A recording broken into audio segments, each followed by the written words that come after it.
What the fuck is up, Juggalos? This is the Murder Mayhem Show. I'm the host, Mitchell, and my top story today, the Psypher. Yes, the new Psypher dropped on last Friday. That was Friday, March 1st, and there was a lot of talk in the community about wondering who's going to be on the Psypher. They were calling it a psychopathic Psypher over on ICP's social media pages, so that was part of the question of it, like, is this going to be only psychopathic artists? That wasn't really what the Psypher was. The Psypher was ICP, Ouija Macc, Esham, Cage, Stitches, DJ Paul, and Mac Lethal. So the only psychopathic artists besides ICP is Ouija Macc. But the Psypher is pretty awesome. I like it a lot. I like that they did something different with it. All the other Psyphers have been just psychopathic artists, although Violent J had been saying for a long time that there was going to be a Psypher with other artists on it. And since he's been saying that, there has still been multiple Psyphers come out that were still just psychopathic artists. So I know it's an idea that they've had on their mind for a while. They wanted to branch the Psyphers out into other artists, and now they have finally done it with a pretty awesome all-star cast of characters there. The video is shot awesomely, very cinematic, very cool. Maybe even better than the song is just the intro of the video where everyone's making their entrances, and it's so badass looking. Esham rides up in that hearse. It's just really awesome. So, the video looks good. I thought everybody brought it with the verses pretty damn hard. Shaggy leading it off. That was like kind of a statement piece to me. Because the other thing that you gotta know about this Psypher is that it was exclusive to World Star Hip Hop. So, right off the bat, that was kind of a conversation with people. Like, why are they doing this? But the way to look at it is that by putting an ICP video on World Star Hip Hop, they only stand to gain fans.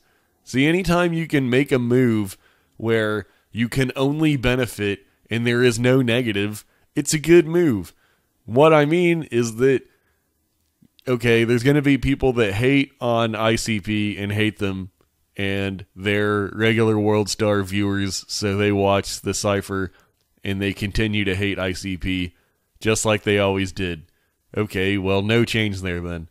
But you're also going to have people that don't necessarily hate ICP, or maybe even some of the haters, but they're going to watch the video because of the other artists in it, and they're actually going to be intrigued. They're going to like what they're hearing.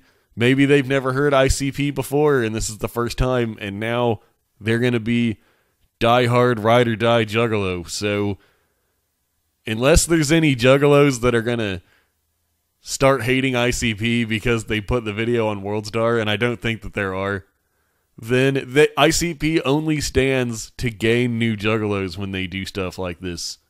And so I thought all the verses were good, and DJ Paul looks fucking cool as shit wearing whatever the fuck it is that he's wearing. His verses always bring it hard. Ouija, I thought, did the best. I would give my stamp to Ouija. A lot of people are saying that Esham did the best. That's a very valid opinion. Esham fucking killed it. He also slipped some disses in there, but he fucking killed it. He looks cool as fuck. He's like with the big chain and shit. So, Esham and Ouija, those are the two that I want to single out, especially as being dope as fuck. Mac Lethal and Cage really caught my attention the first time around, of course. So, basically, I thought everybody was good, and I thought the video looked cool as hell.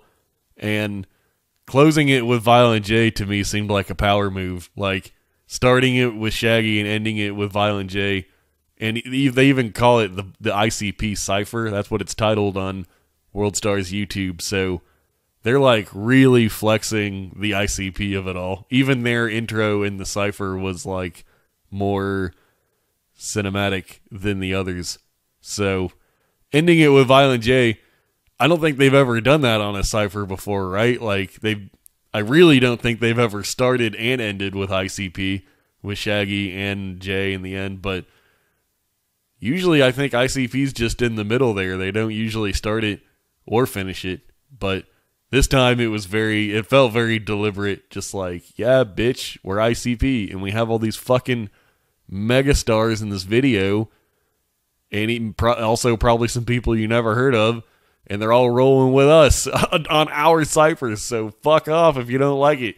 That's kind of what I think is the subliminal message in that video. That's the tone, but I liked it a lot. Good cipher. I was excited to see it.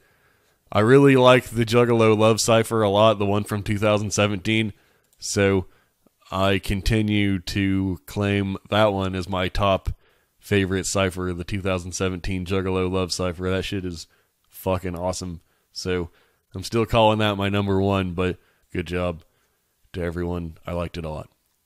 All right, the other big story we got to get into, the Super Gathering of the Juggalos map. Yeah, ICP recently put out the map of this year's gathering and the Juggalos out. They put that out on their social media, and they thanked Tom Wood when they put that out, so he's obviously the man behind the artwork here, but that's super fucking exciting stuff. Let's take a look at the map together. I'm looking at it now. If you're watching the Murder Mayhem Show video on YouTube, then we can look at this together. Otherwise, just pull it up on your own. So, the first thing I noticed is that it's trees as fuck. Like, we already saw that when we looked at pictures of the campground when the location was announced, but yeah, there truly is nowhere to camp besides the woods. Every single campground is in the woods, because the whole place is woods. The only place that I'm seeing that you can camp that isn't in the woods is the Big Ballers campsite. So I say to you again what has been said to me before, which is that when in the trees, look out for ticks. I'm not going to front to be a tick expert, because you can clearly tell by my pasty white complexion, I'm not an outdoorsy boy. The only time I ever spend time outside for an extended period of time is at the gathering. And so if people tell me that trees mean ticks, I believe them. So just watch the fuck out for that. Moving on. We got the main stage at the gathering. It is in the northwest corner, or the top left corner, as I look at the map. There is the main stage, which they're calling the super stage, is in the very top left corner. So basically, my thought right away is like, okay, that's going to be a pain in the ass to get to for mostly everybody. It's not in a very centralized location. Only the people that are camped near it will easily be able to walk there, but I'm not bitching about it. It sounds like I am, but I'm just observing it, pointing it out. Another thing that I noticed was there's all these pavilions, like all over the grounds. It's labeled like DCG Pavilion. Obviously, there's going to be games going on in that, I would assume. There's the Psycho Merch Pavilions. That's next to the Merch Bazaar, so that's probably the hangout spot, for people buying merch or whatever. Juggalo Grove Pavilion, Epic Valley Pavilion, Drainer Road Pavilion. I think Drainer Road is some kind of old school ICP thing. Camp Super Balls Pavilion, that's fun. Point is, these things are everywhere. There's more than that even. So that's kind of cool. I've only been to 3 other gathering locations. I went to Hog Rock twice. I went to Legend Valley twice. And then I went to the Oklahoma City gathering. I've only been to 5 gatherings, 3 locations. So I can only compare this to those. And they didn't have areas like that really that I recall. But it would be cool if those pavilions kind of just came out like the hangout spot for each of these campgrounds. Because, I mean, sometimes people show up by themselves, or they only show up with one or two other people and they want to hang out with other juggalos, with all these pavilions around, it's like there's always people just hanging out. I mean, that's how I imagine it if people actually use them that way.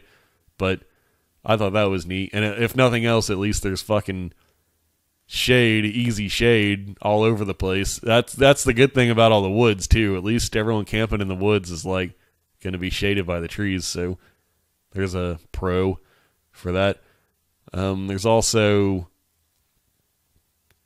the second stage, where all the late night shit goes off. They're calling that the Shazam stage. That's in a pretty central location. Shazam stage. So that's cool. That's right next to the Juggalo Grove Pavilion. So hangout spot to wait while you're waiting for an event to start. It's nice. Sometimes it is a pain in the ass when you're out there waiting for something to start in the daytime and you just have to do nothing but deal with the heat. It's like, if it's a hot year, then it's just a pain in the ass to just try to find some shade. I'm kind of mostly talking about the Oklahoma gathering. There were some events where you were just waiting out in the dusty, dirty, sandy sun, and it was just uncomfortable. So all these pavilions everywhere seems like a good deal to me. There's another stage that they're calling Cannibal's House. That's, we all know, referencing the Juggalo hero, Cannibal. Looks like he has a stage dedicated to him. I'm thinking that that's the smaller stage. There's usually, the stage where a lot of the smaller independent groups and stuff will play. I think that's probably what that is.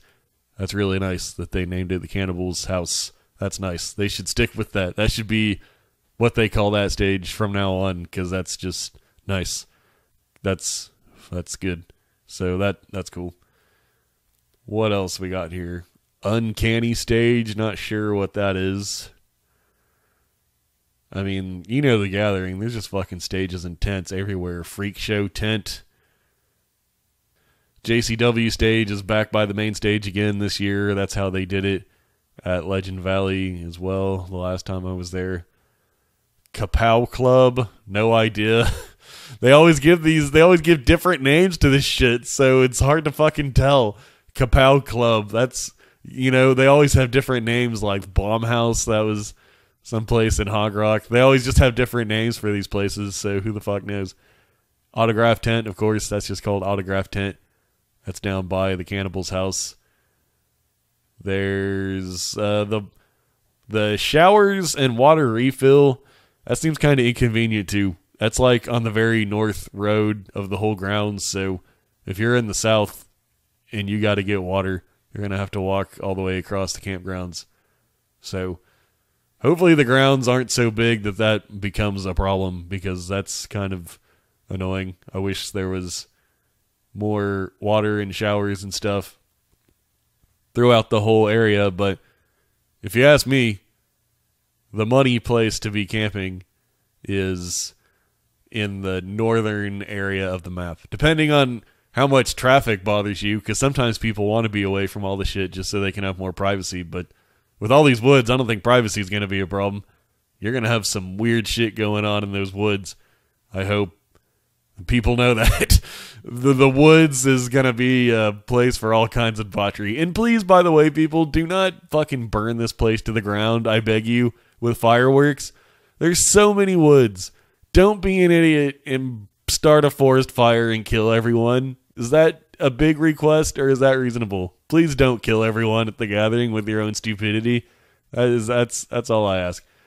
We also have trailers or trolleys going around the whole location, so that's cool. So all my bitching about how inconveniently located some of the things are, you can nix all that if you plan on just taking a trolley. That's kind of like the little yellow bus that would drive around Hog Rock.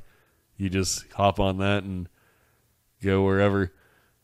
Bizarro World, that's usually where some of the weird shit goes down, right? Like skin suspension and shit. There's also the Tarot Tent. That's a tongue twister. A Tarot tent. Purely speculation on my part. I'm assuming that would be a Rachel Paul thing. Sounds up her alley, but I'm talking out of my ass. Spasmatic Hangout. I don't believe that has been there since Hog Rock. That used to just be like a chill spot at Hog Rock, and they would sell the Spasmatic and stuff, so that'll be cool if they're selling Spasmatic there. They haven't sold that in a while, but that pretty much covers it, I think. Yeah, just about everything on the map there. It looks pretty awesome. Not gonna lie, I'm really looking forward to it. It's gonna rock.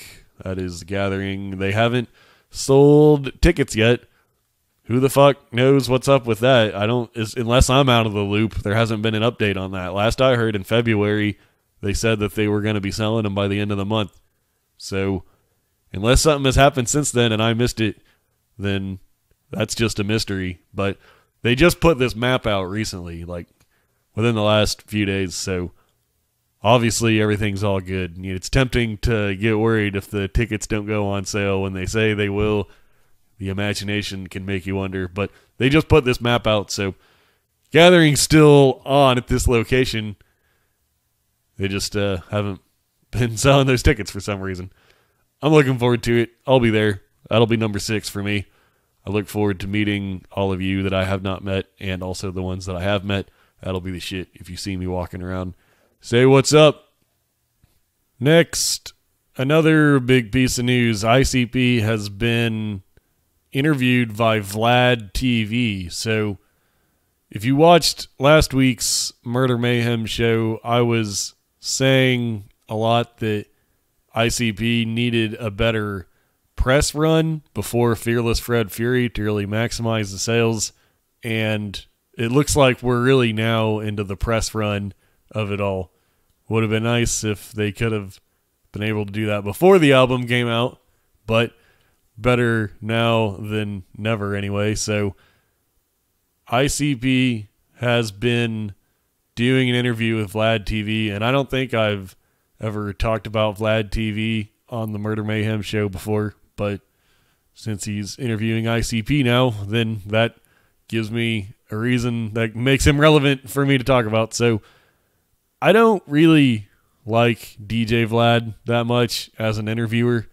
Obviously, I don't know him personally, so I'm keeping it as polite as possible. I don't like his interview style, his questions. I have watched so many hours of DJ Vlad interviews because he gets really amazing guests, great ones. And a lot of people love DJ Vlad, and he's their favorite. But the interviews he gets are too good not to watch, even if you don't like him. So I've watched him interview DJ Paul multiple times. I watched him interview Tech 9 multiple times. Like, no matter who your favorites are, he's interviewed them. I've seen him interview like all the NWA guys before, even going deep into like engineers and stuff. I mean, he goes deep with the shit, and like he's interviewed everybody, just everybody, anyone, but just about. He had never interviewed ICP before, but in my experience of watching DJ Vlad videos for hours and hours and hours, when I saw that he was gonna interview ICP, I just knew that sooner or later he's gonna say something that's gonna piss me off. And he's put up about 5 videos now with ICP. They've been coming out pretty rapidly. Usually Vlad records a long interview and then puts it out in chunks over time, which is really smart. But the ICP ones have been coming out pretty quick. Last I checked, there was 5 videos, and I've been watching those as they come out. And so far, Vlad has been pretty cool. So I still have the feeling that it's coming. I don't know what it's going to be, but a lot of times Vlad says things that I disagree with.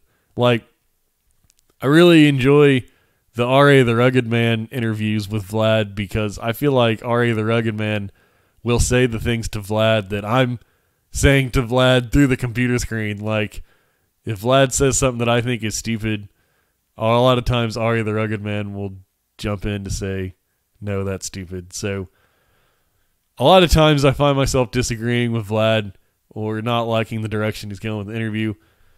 And a lot of times when people interview ICP, it's just a matter of time before they say something that annoys me. So I still feel like it's coming. So far, he's been cool, but he's kind of a shit stirrer sometimes. So we'll see. There's probably not too many parts left, but I mean, we're probably about halfway through or so, depending on how long he interviewed them. But so far, it's going pretty good, and it's pretty interesting also. Like, I've been saying lately that I think I could probably tell the ICP story better than ICP can, just because I've heard it so many times from them that now when I hear them give their own life story, I want to like chime in and maybe correct them on some things or just like refresh their memories on some stuff. But, you know, I'm the fucking fan that researches the shit all the time. Obviously, they're not studying their own backstory all as much as I am, so it would make sense that maybe they wouldn't remember every little single fucking detail since it is such a huge story. But yeah, I just like hearing them talk about it. Sometimes I wonder if people who have no idea what the ICP story is already, if those people will truly understand it when they hear ICP talk about it on places like DJ Vlad or Adam22, because there's just so much to the story. It's hard to tell in a clear way that really gets across all the craziness. Like, something that Violent J has been talking about lately, and he says it in the Vlad interview, is like, it's so crazy how lucky ICP was to just get out of every single record contract that they ever had, which is an interesting point of view because I never thought of ICP as lucky before. My whole perspective was always like they're the most unlucky band, just like doing everything by themselves pretty much. But I never thought of the other half of that, which is like, man, they're extremely lucky. They're so lucky that even that is like inspiring in a way, because as much work as they did on their own, it's like, shit, you really never do know the way things can turn out. Like, that's the whole other part to the ICP story that I never really thought about so much. Like, we all understand the part where they worked their fucking asses off nonstop, 24 hours a day, pushing it to the limits. Like, that's the part I always focused on. But kind of the other half of that is they really got so lucky a lot of times for this shit to have even survived as long as it has. So you just never can tell. Like, usually when it looked like things were at their worst for ICP is right before something super lucky happens to them. So never give up hope that something super lucky will happen to you, I guess, is the moral. Not really, because there's still the part where they work their asses off, but it really makes you think about both parts, I think. Anyway, that's something the Violent J was talking about in the DJ Vlad interview that made me think about all that. So they're good interviews, worth watching. There's a video where the title of it is something like ICP talks about their beef with Eminem or whatever, but most of the video is ICP talking about Proof and squashing the beef and stuff. And like, I knew that was something that I knew Vlad was going to ask about.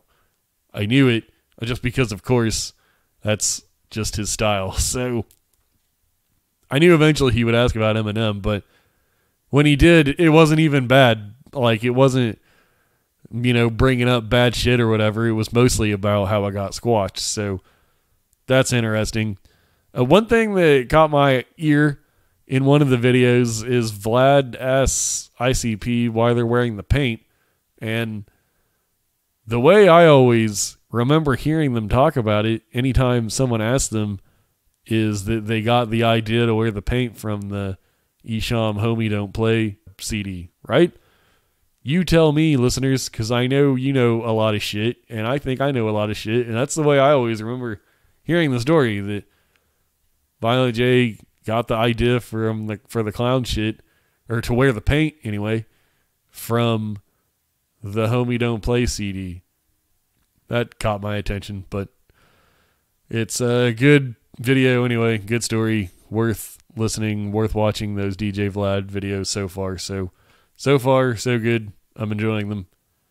I still say it would have been nice if ICP could have done all this press before Fearless Fred Fury came out, but nothing they can do about that now. All right, and another release came out on Friday, last Friday, but other than just that sweet Psypher, I mentioned on the Murder Mayhem show last week that Ouija Macc was going to be making an announcement the next day. I was curious what that was. What it was the Ouija Macc and DJ Stigmata 50 Shades of Dead mixtape. Yes, Ouija released that on that Friday, March 1st, same day as the Psypher. And it's pretty awesome. I didn't know what it was, but I scrubbed through it for a while. It's CD length, so it's like an hour and 10 minutes or something. And I didn't know what it was, but every time I would skip around in it, I would hear some fat Ouija shit. Just either a verse that I recognized or a verse that I didn't recognize, but it seems to me like it's like a highlight reel of Ouija Macc's greatest verses. You'll probably hear some shit on there you probably never heard before. I've been told from people on Twitter that nothing on there is unreleased. They cherry-picked from some pretty good places, though, like Ouija Macc's verse on the Juggalo Love Cypher. That's one of my favorite, not even one of, that's my favorite Ouija Macc verse he's ever done. They put that on the mixtape, so just good shit like that. It's a good, and if you never even heard of Ouija Macc or bothered to check out his music, that might actually even be a good place to start. It's kind of like Mutilation Mix, ICP's Mutilation Mix, but for Ouija shit. So I thought that was pretty cool that he put that out for free. That's Ouija and DJ Stigmata's 50 Shades of Dead mixtape, available now. Here is an interesting piece of news. I got this from juggalonews.net. That's the first place I saw it, and then saw it myself on Kegan's Facebook page. Kegan posted on Facebook a picture of him and Shaggy, and the caption says, "The Shaggy show was legendary, the Creep show was amazing, but what if we... should we? ... So, obviously what they're putting out there is that Shaggy and Kegan are working on something. Who knows? Sounds cool to me, though. I love Shaggy. I like Kegan. They're both super duper funny. So whatever it is they're working on, who knows? If I had to guess, you want my random guess? I'm guessing it's a new psychopathic TV show, similar to The Fuck Eva, but with a Kegan in place of Clay. And I don't even know what the deal with Clay is lately, just because he was supposed to be on the whole Fuck the Fuck Off Motherfucker tour, but he was only on the first few days, and then DJ Carlito replaced him on the tour, and then now DJ Clay's been posting on Facebook about doing a solo album. I don't know what that is really, and now Shaggy is going to be doing a show with Kegan, so I don't know.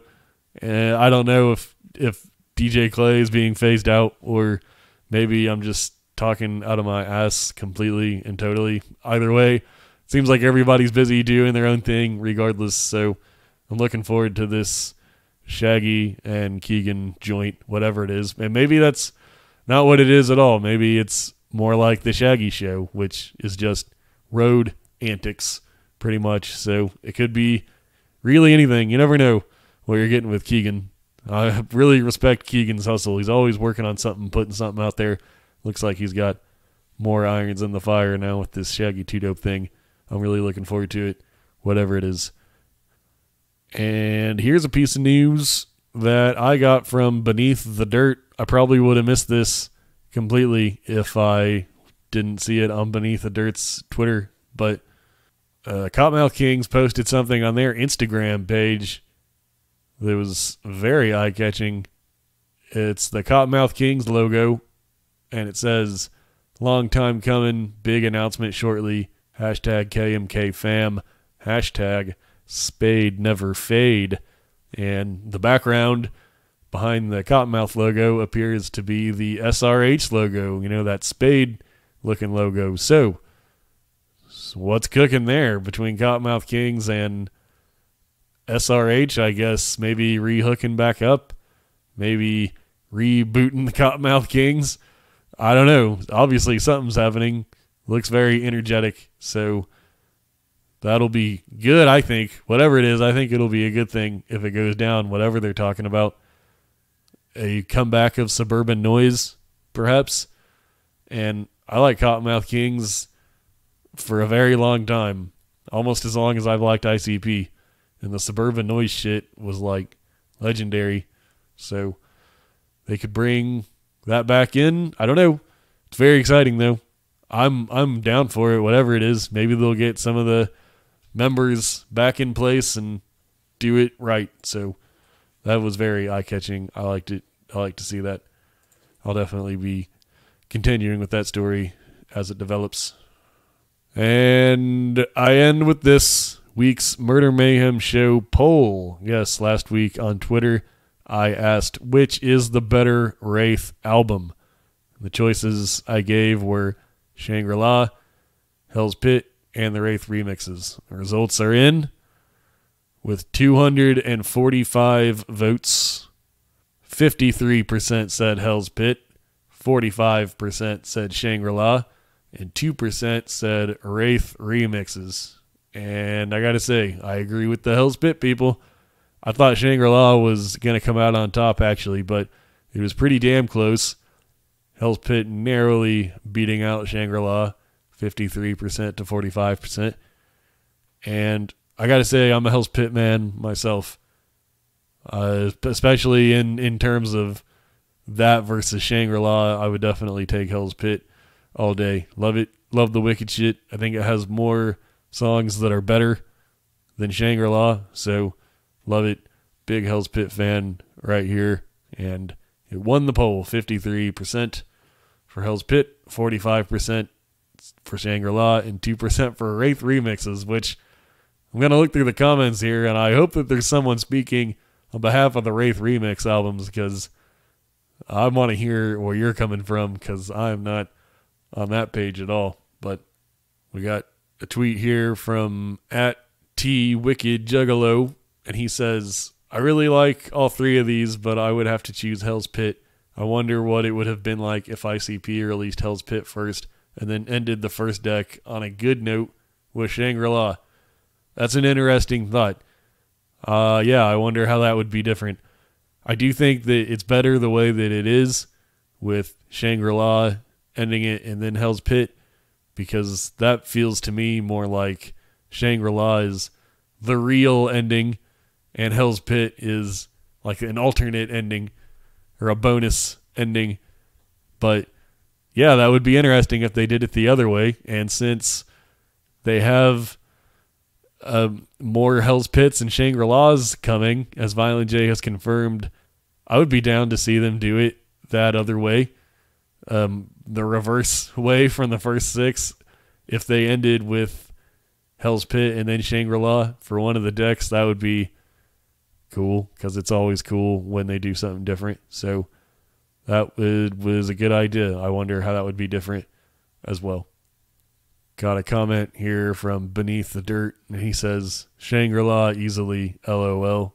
That bastard, because I know that he doesn't like the Hell's Pit album, so I disagree with his comment, and I disagree with his dislike of Hell's Pit, but he knows how I feel about that.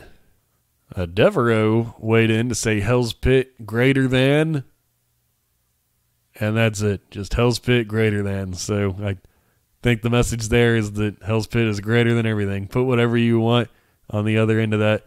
Devereaux says Hell's Pit is greater. That's good input. Max Rebo says, Shangri-La, the unveiling took balls, plus first Joker's card without Mike E. Clark took balls. Also, Shangri-La has a positive vibe, but is also chock full of wicked shit. A good mix. Hell's Pit is basically all wicked, nothing positive to balance it. Remix album was whack as fuck. Let me say this about the remix album.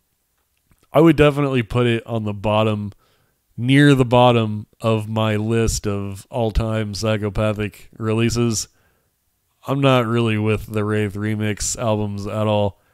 There's only one song on the whole set that I think is comparable to the original, which is Seven's remix of The Witch. That's pretty good.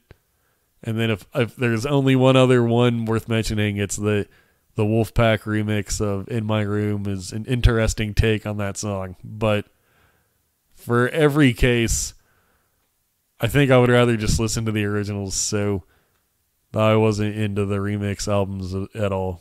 So besides that Tech 9 and 7 remix of The Witch, all the other remixes I could have lived without having ever heard and been fine. So that's my take on that. But I appreciate you voting and weighing in on that.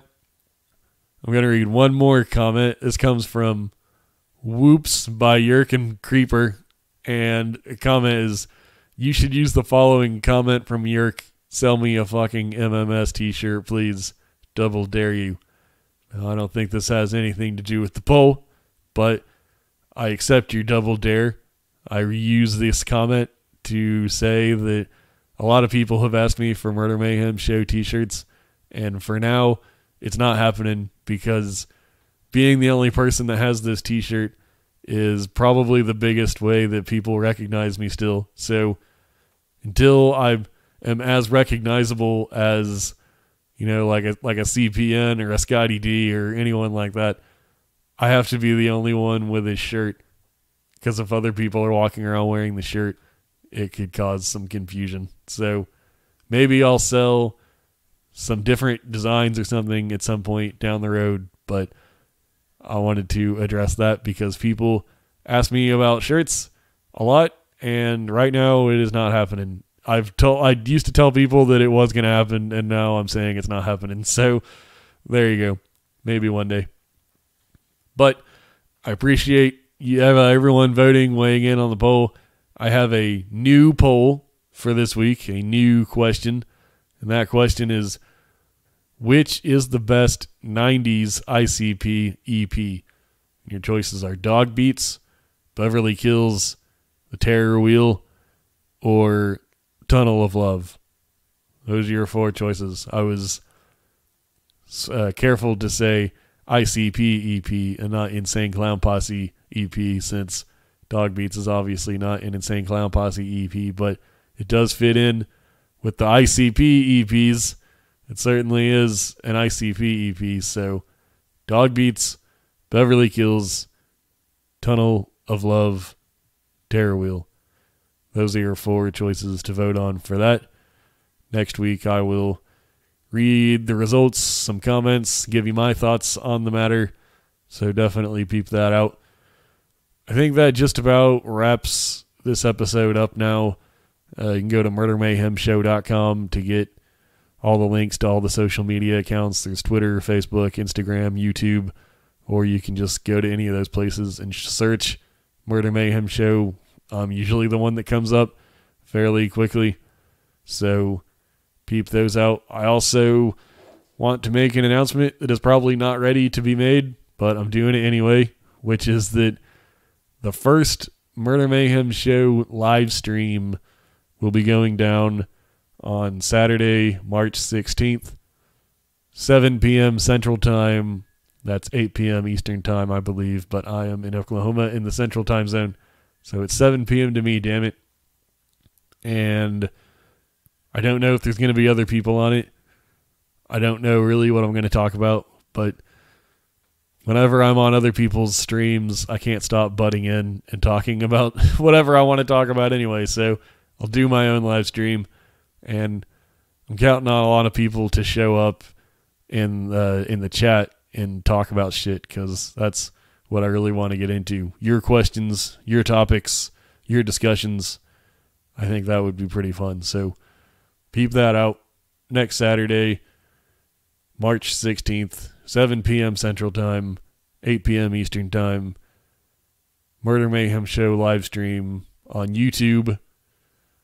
And it might suck, and I don't care, which is kind of my new philosophy on things. I think that's the way to be. Maybe it'll suck.